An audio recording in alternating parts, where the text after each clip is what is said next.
We shall discover that though the deluge was a predictable event, it was an unavoidable one, a natural calamity, in which the gods played not an active but a passive role. We will also show that the secret the gods swore to was a conspiracy against mankind, to withhold from the earthlings the information they had regarding the coming avalanche of water, so that, while the Nephilim saved themselves, mankind should perish. Much of our greatly increased knowledge of the deluge and the events preceding it comes from the text on the gods as men. In it the hero of the deluge is called Atrahasis. In the deluge segment of the Epic of Gilgamesh, and he called Utnapishtim the exceedingly wise, which in Akkadian is Atrahasis. Scholars theorize that the text in which Atrahasis is the hero might be part of an earlier Sumerian deluge story. In time, enough Babylonian, Assyrian, Canaanite, and even original Sumerian tablets were discovered to enable a major reassembly of the Atrahasis epic, a masterful work credited primarily to W.G. Lambert and A.R. Miller. Atrahasis, the Babylonian story of the flood. After describing the hard work of the Anunnaki, their mutiny, and the ensuing creation of the primitive worker, the epic relates how man, as we also know from the biblical version, began to procreate and multiply. In time, mankind began to upset Enlil. The land extended, the people multiplied. In the land, like wild bulls they lay.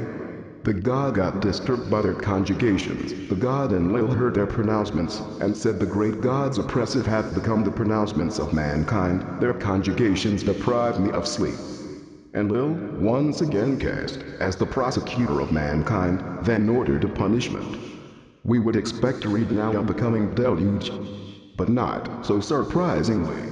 Enlil did not even mention a deluge or any similar watery ordeal. Instead, he called for the decimation of mankind through pestilence and sicknesses.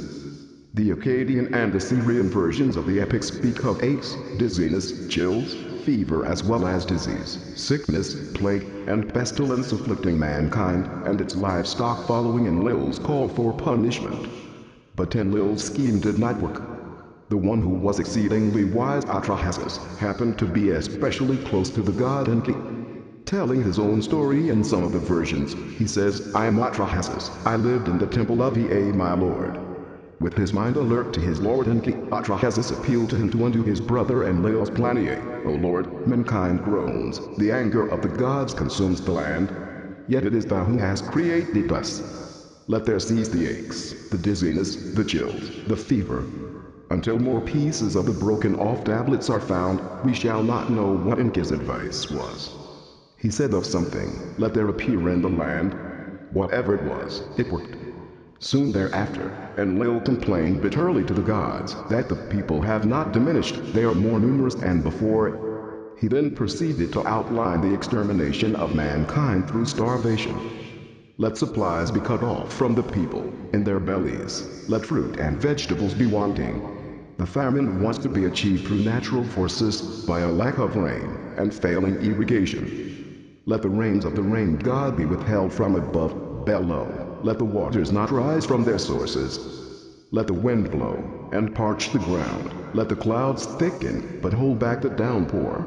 Even the sources of seafood were to disappear. Enki was ordered to draw the bolt, bar the sea, and guard its food away from the people. Soon the drought began to spread devastation. From above, the heat was not. Below, the waters did not rise from their sources. The womb of the earth did not bear, vegetation did not sprout. The black fields turned white, the broad plain was choked with salt. The resulting famine caused havoc among the people. Conditions got worse as time went on. The Mesopotamian texts speak of 6 increasingly devastating Shatams, a term that some translate as years, but which literally means passings. And, as the Assyrian version makes clear, a year of Anu for 1 Shatam the earth's grass. For the second Shatam they suffered the vengeance. The third Shatam came. Their features were altered by hunger, their faces were encrusted, they were living on the verge of death. When the fourth Shatam arrived, their faces appeared green, they walked hunched in the streets, their broad shoulders became narrow. By the fifth passing, human life began to deteriorate. Mothers barred their doors to their own starving daughters. Daughters spied on their mothers to see whether they had hidden any food. By the sixth passing, cannibalism was rampant. When the sixth Shattam arrived, they prepared the daughter for a meal, the child they prepared for food. One house devoured the other. The texts report of persistent intercession by Atrahasis with his god Enki. In the house of his god, he set foot. Every day he wept, bringing oblations. In the morning, he called out the name of his god, seeking Enki's help to avert the famine. Enki, however, must have felt bound by the decision of the other deities, for at first he did not respond. Quite possibly, he even hid from his faithful worshipper by leaving the temple and sailing into his beloved marshlands. When the people were living on the edge of death, Atrahasis placed his bed facing the river. But there was no response. The sight of the starving, disintegrating mankind, of parents eating their own children, finally brought about the unavoidable another confrontation between Enki and Enlil. In the seventh passing, when the remaining men and women were like ghosts of the dead, they received a message from Enki. "Make a loud noise in the land," he said. "Send out heralds to command all the people, do not revere your gods, do not pray to your goddesses." There was to be total disobedience. Under the cover of such turmoil, Enki planned more concrete action.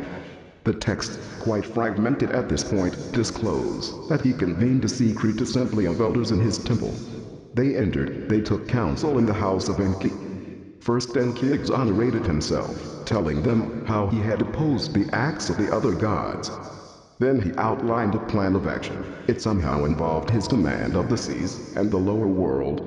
We can glean the clandestine details of the plan from the fragmentary verses in the night. After someone had to be by the bank of the river at a certain time, perhaps to await the return of Enki from the lower world. From there Enki brought the water warriors, perhaps also some of the earthlings, who were primitive workers in the mines. At the appointed time, commands were shouted go. The order, in spite of missing lines, we can gather what had happened from the reaction of Enlil. He was filled with anger. He summoned the assembly of the gods and sent his sergeant-at-arms to fetch Enki. Then he stood up and accused his brother of breaking the surveillance and containment plans. All of us, great Anunnaki, reached together a decision. I commanded that the bird of heaven Adat should guard the upper regions, that Sun and Nergal should guard the earth's middle regions, that the bolt, the bar of the sea, you and Ki should guard with your rockets. But you let loose provisions for the people. Enlil accused his brother of breaking the bolt to the sea. But Enki denied that it had happened with his consent. The bolt, the bar of the sea, I did guard with my rockets. But when it escaped from me, a myriad of fish, it disappeared. They broke off the bolt. They had killed the guards of the sea. He claimed that he had caught the culprits and punished them, but Enlil was not satisfied. He demanded that Enki stop feeding his people, that he no longer supply corn rations on which the people thrive. The reaction of Enki was astounding. The god got fed up with the sitting in the assembly of the gods. Laughter overcame him. We can imagine the pandemonium. Enlil was furious. There were heated exchanges with Enki and shouting. There is slander in his hand. When the assembly was finally called to order, Enlil took the floor again. He reminded his colleagues and subordinates that it had been a unanimous decision. He reviewed the events that led to the fashioning of the primitive worker and recalled the many times that Enki broke the rule. But, he said, there was still a chance to doom mankind. A killing flood was in the offing.